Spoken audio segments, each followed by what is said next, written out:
Dewa yang sebenarnya merupakan anak muda skeptis dipaksa terus melihat hal aneh dan mengerikan setelah kejadian kemarin. Bagaimana kelanjutan dari kisah Dewa? Dipastikan di part ini untuk 21 tahun ke atas ya lur. Jadi buat para bocil, silakan langsung nonton Cocomelon aja. Let's go, langsung ke ceritanya.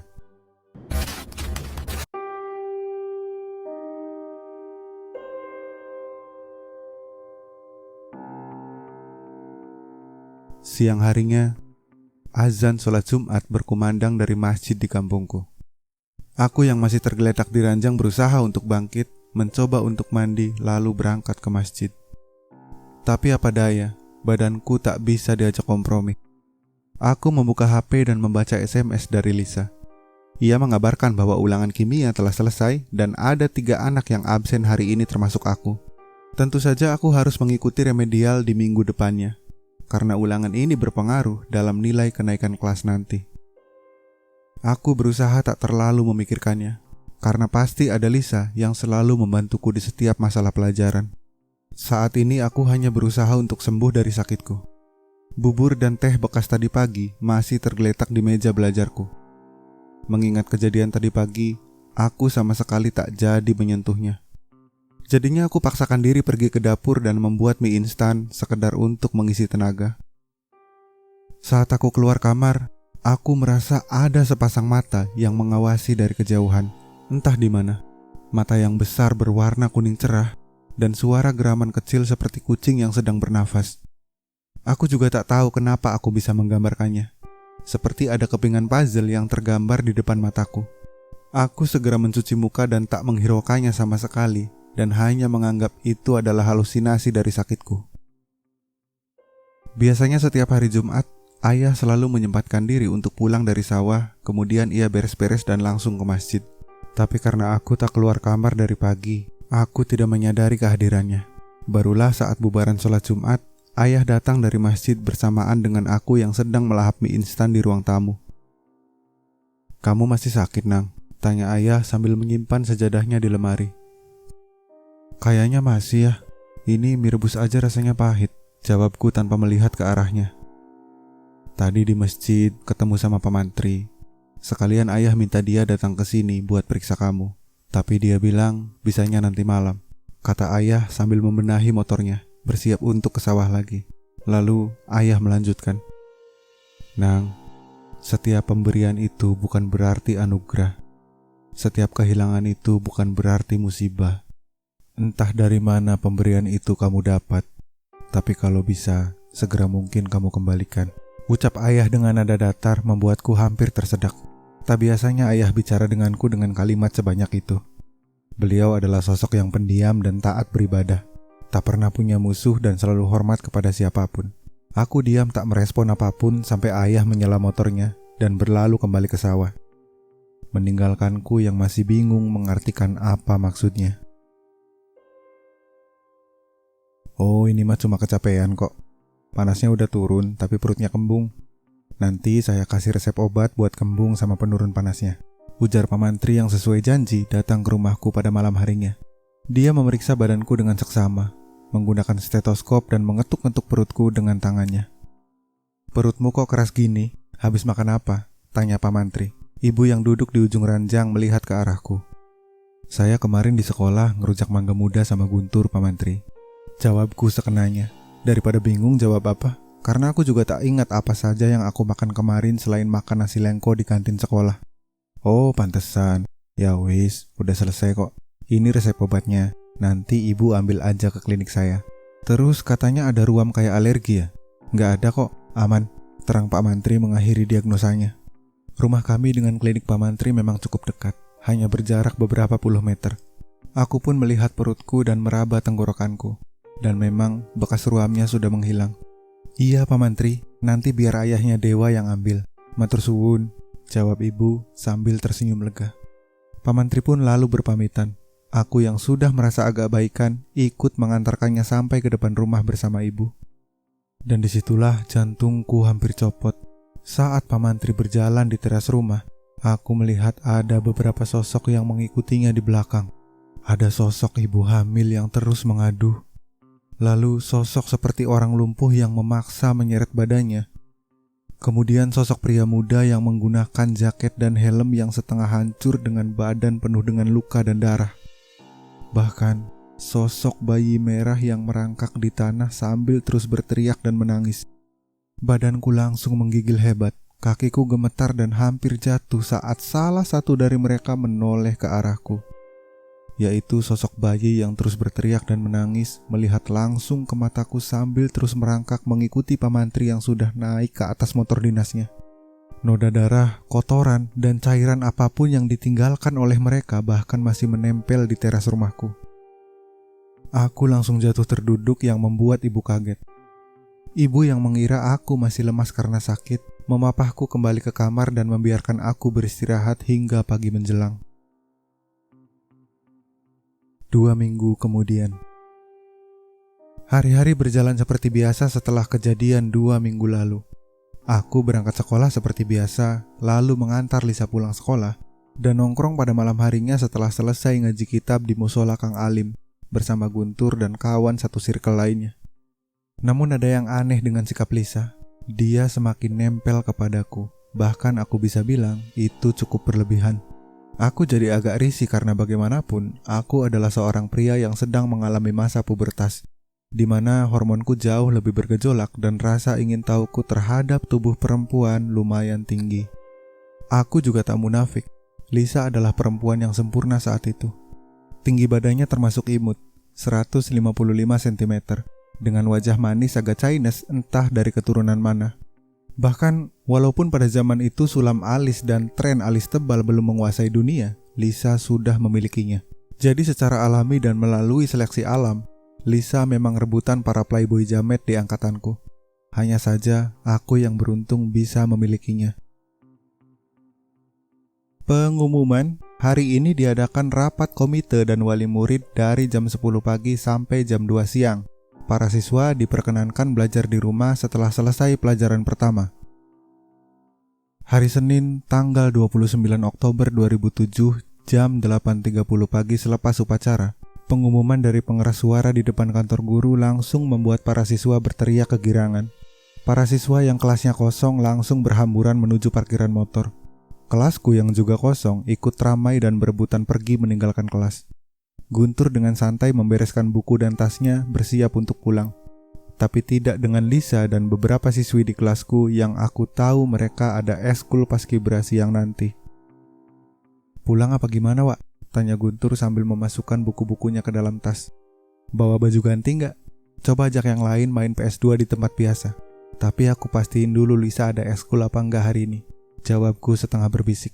Meja Lisa berada di barisan pertama, tepat menghadap meja guru. Sedangkan mejaku dan Guntur berada di barisan ketiga dekat jendela di kiri kelas, 2 baris di belakang Lisa. Yang artinya, aku sangat dekat dengan pohon beringin di belakang kelas ini. Aku lantas berdiri dan menggeliatkan badan, dan tanpa sengaja melihat ke arah pohon beringin itu. Ada yang aneh di bawahnya. Aku melihat ada seorang siswi yang berdiri menghadap pohon. Aku tak bisa memastikan wajahnya karena ia membelakangiku. Aku kaget karena banyak darah yang menetes dari tangan kirinya. Setelah hampir 10 detik aku menatapnya, kepingan puzzle aneh kembali tergambar di mataku. Aku bisa menjelaskannya seperti kamu melihat sebuah adegan, tapi bukan membayangkan dalam otak, melainkan tergambar di depan mata seperti melihat televisi. Namun gambaran itu seperti berupa potongan puzzle dan terlihat agak patah-patah. Dalam penggambaran itu, aku seperti melihat kilasan masa lalu. Seorang siswi bernama Erin Suharti, kelas 11 IPA 3, tahun 2003. Ada janin berusia 3 bulan dalam perutnya. Pacarnya adalah mahasiswa semester awal di sebuah universitas di Cirebon. Erin mengakhiri hidupnya pada hari Rabu, tanggal 29 Oktober 2003, pukul 17:45 dengan cara menyilet pergelangan tangannya. Dan kemudian dia meninggal kehabisan darah pada pukul 17:58. Jasadnya baru ditemukan pada pukul 20:15 pada malam harinya oleh Om Beno, penjaga sekolah sekaligus pemilik kantin yang sampai sekarang masih bekerja di sekolah ini. Pihak keluarga Erin yang merupakan keluarga terpandang meminta pihak sekolah merahasiakan kasus tersebut. Pihak sekolah yang juga tak mau citra sekolah menjadi buruk sepakat dengan hal ini. menjadi rahasia di antara mereka selama 4 tahun. Dan hari ini tepat adalah tanggal kematian Erin. Hui, malah ngelamun. Jadi nggak? Guntur tiba-tiba menoyor kepalaku hingga membuatku sadar dari penglihatan aneh tadi. Iya, jadi. Jawabku dengan tergagap karena masih syok. Sedetik kemudian HP yang sudah kunyalakan sejak pengumuman tadi tiba-tiba berdering. Halo Yang, aku tadi buru-buru pergi karena latihan paskibra hari ini gabungan sama sekolah lain di kantor kecamatan. Pembina nyuruh kami datang lebih awal. Aku berangkat sama Indah. Kamu langsung pulang kan? Seperti biasa, Lisa langsung cerewet di seberang sana. Indah adalah teman sebangkunya yang juga ikut ekskul yang sama. Iya Yang, aku mau langsung pulang sama Guntur. Aku kan lagi gak bawa motor. Jawabku sambil kemudian menutup lubang mikrofon HP dan berbisik pada Guntur sambil melotot senang. Jadi kita, ayo gas. Guntur langsung bergegas menyusul teman-teman lain di parkiran depan. Ya udah hati-hati ya, jangan lupa kerjain PR fisika buat Selasa besok. Bye-bye sayang. Seperti biasa tanpa menunggu jawabanku, Lisa langsung menutup teleponnya. Maklum waktu itu kami harus seefisien mungkin berbicara di telepon. Kalaupun mau teleponan lama, harus nunggu gratisan atau bonus terlebih dahulu, baru berani tanpa khawatir membuang pulsa. Aku bergegas merapikan tas hendak menyusul Guntur. Belum sempat aku keluar dari pintu kelas, suara lembut dan merdu menghentikan langkahku dari balik pintu. Di depanku berdiri seorang gadis manis dengan tinggi semampai, lekuk badan yang molek, kulit putih dan seragam sekolah yang agak ketat. Dia adalah Hani Dwi Anggraini, adik kelasku. Kak Dewa mau pulang, boleh minta tolong gak? Tanya Hani sambil tersenyum manja ke arahku. Hani adalah siswa kelas 10 yang aku kenal beberapa bulan lalu, karena dia adalah salah satu siswi yang aktif di kelas laboratorium komputer. Aku kadang membantu Pak Warno mengajar anak-anak kelas 10 sebagai asgur alias asisten guru di mata pelajaran praktek komputer. Hani, iya nih mau ke parkiran. Gimana? Tanyaku mencoba ramah sebagai kakak kelas. Iya nih kak, Hani kan ada komputer nih di rumah. Nah kebetulan rusak gak tahu kenapa. Gak ada yang bisa benerin. Kakak bisa bantu benerin kan? Tanya Hani penuh harap. Oh gitu, ya udah besok bawa aja ke sini. Kan di Labcom ada tuh peralatan buat bongkarnya. Jawabku sambil tersenyum. Itu kan kotaknya gede kak. Kalau dibawa pakai motor, ntar tambah rusak. Kilahnya dengan gestur yang masih manja. Kotak yang dia maksud mungkin adalah CPU. Aku tak menjawab karena masih kurang paham apa mau Hani. Gimana kalau kakak ikut ke rumah Hani aja? Ntar masalah ongkos perbaikan sama bensin, aman deh. Tawar Hani membuatku berpikir sejenak. Mungkin ongkos perbaikannya lumayan lah buat beli rokok, pikirku. Benar. Aku sudah menjadi perokok aktif sejak kelas 10. Guntur yang pendiam juga ikut merokok karena aku yang ajari. Jangan ditiru ya. Udah gak usah mikir. Hani tunggu di depan gerbang ya kak. Lanjut Hani sambil berlalu membuyarkan lamunanku tentang uang rokok. Sesaat kemudian aku berjalan ke parkiran sekolah menemui Guntur dan yang lain. Nah ini yang ditungguin dari tadi. Lama banget. Gerutu Arif, salah satu temanku yang setengah berteriak saat aku tiba di parkiran. Ayo gas Wak. Aku gak sabar pengen ngalahin kamu pakai Arsenal. Tapi kamu tetap pakai Munchen kan? Doni yang langganan kalah ikut menimpali. Sedangkan Guntur masih sibuk menyela motornya yang susah dihidupkan. Dua temanku yang lain sudah bersiap pergi bersama kami, sekedar mengisi waktu luang mumpung jam sekolah tiba-tiba diliburkan. Gun, motormu sekalian bawa ke bengkel depan aja ya. Nanti kamu bonceng sama Doni. Ada proyek nih, lumayan buat beli rokok. Kataku kepada Guntur tanpa memperdulikan mereka yang sudah tidak sabar main PS. Sebelum mereka merepet, aku langsung menambahkan. Kalian duluan aja ke tempat rental geng. Takut keburu penuh. Ntar aku bawain jarum black sama cemilan deh. Gak usah protes. Lanjutku, membuat Guntur dan yang lainnya senyum-senyum sambil mengacungkan jempol tangan. Tanpa komando, mereka segera meninggalkanku. Doni menyetep Guntur dan motornya, dan yang lain mengawal di belakangnya. Aku lantas menuju gerbang di mana Hani sedang menungguku. Melihatku dari kejauhan, di atas motornya, bibir mungil Hani tersenyum sambil melambaikan tangan kepadaku. Han, aku lupa kalau hari ini gak bawa motor. Motor si Guntur juga susah dihidupin. Itu dibawa ke bengkel. Jadi gimana? Tanyaku sambil menunjuk teman-temanku yang sudah jauh menuju bengkel. Hani langsung menimpali. Gak usah pusing kak. Pakai motor Hani aja. Kakak yang bawa tapi ya. Kalau udah kelar, ntar Hani anterin lagi ke bengkel. Kalau kakak mau ngambil motor Kak Guntur. Aku mengiyakan sambil meraih setir motornya. Membuatku tanpa sengaja memegang tangannya. Hani sama sekali tak merasa risih. Ia tersenyum dan mundur ke jok belakang tanpa turun dari motor. Di saat aku menyalakan motor Hani, kembali aku merasa ada sepasang mata yang mengawasi dari kejauhan. Mata yang besar berwarna kuning cerah, dan suara geraman kecil seperti kucing yang sedang bernapas. Mau kemana kalian? Tiba-tiba terdengar suara berat dari dalam pos satpam yang tentu saja itu adalah suara Om Beno. Ia menegur kami sambil keluar dari posnya, dan lalu menghampiri kami. Aku yang belum sempat naik ke motor Hani ingin menjawab pertanyaan Om Beno, tapi Hani duluan menjawab. Kak Dewa mau Hani ajak makan bakso Om, biar gak dingin kayak Om Beno. Canda Hani yang sepertinya sudah mengenal sosok satpam tersebut. Om Beno malah melotot kepadaku. Baru saja aku mau menjelaskan, Hani lagi-lagi memotong. Udah kak, ayo jalan, keburu siang nanti. Permisi Om Beno, kata Hani dengan ramah. Kami berdua segera berlalu dari gerbang sekolah. Dari kejauhan, Om Beno menatap kami berdua dengan tatapan mata yang tajam. Han, ada obeng gak? Tanya aku setengah berteriak sambil melihat-lihat kondisi komputer Hani di ruang tamunya. Sudah hampir 20 menit aku berada di ruang tamu Hani. Sedangkan sejak pertama datang, Hani langsung masuk ke dalam kamarnya dan belum kembali ke ruang tamu. Itu obengnya di bawah meja kak. Nah, ini minum sama kuenya, kata Hani yang ternyata sudah ada di belakangku yang sedang sibuk memperhatikan CPU miliknya. Aku menoleh ke belakang, ingin sekedar basa-basi mengucapkan terima kasih. Dan pemandangan yang aku lihat membuatku harus menelan air liur. Hani, yang selalu aku lihat dengan seragam SMA ketat, sekarang sedang menaruh kue dan minuman di meja ruang tamunya dengan hanya mengenakan tank top tipis berwarna coklat muda. Tali tank topnya yang tipis beradu dengan tali bra berwarna hitam. Ia hanya mengenakan celana kolor di atas lutut berwarna putih bermotif kelinci. Rambutnya diikat dengan tali rambut warna coklat dan ada boneka kelinci kecil sebagai hiasannya.